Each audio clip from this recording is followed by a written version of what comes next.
Hey everyone, welcome to this week's video blog. As you can tell by looking behind me, we are not in the jungle anymore. We're actually in beautiful downtown Cusco.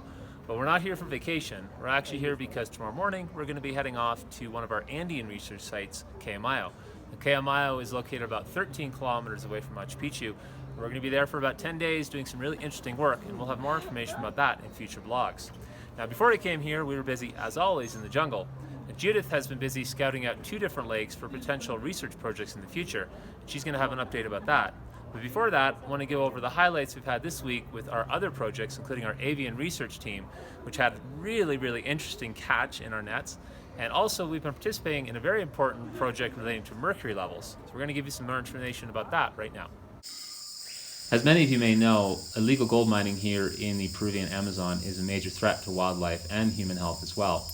And we've been assisting a local researcher with his project that is attempting to determine the mercury levels in 2 different species of birds native in this area.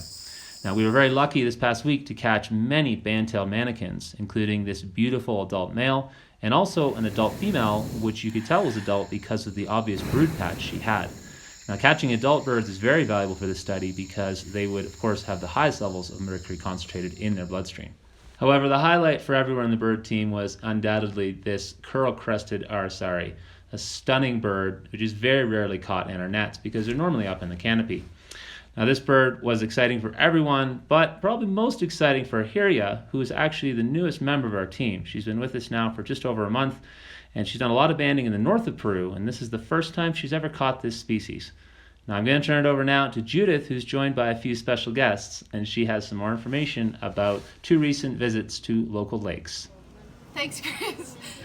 Because our work in the jungle is quite hard sometimes, when we get some time off, we really like to enjoy it.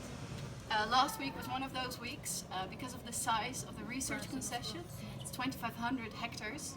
We do have to scout for some specific locations in order to do our future research more effectively. Last week we visited 2 different lakes, Caticocha and Cocacocha, and we have some footage of that for you.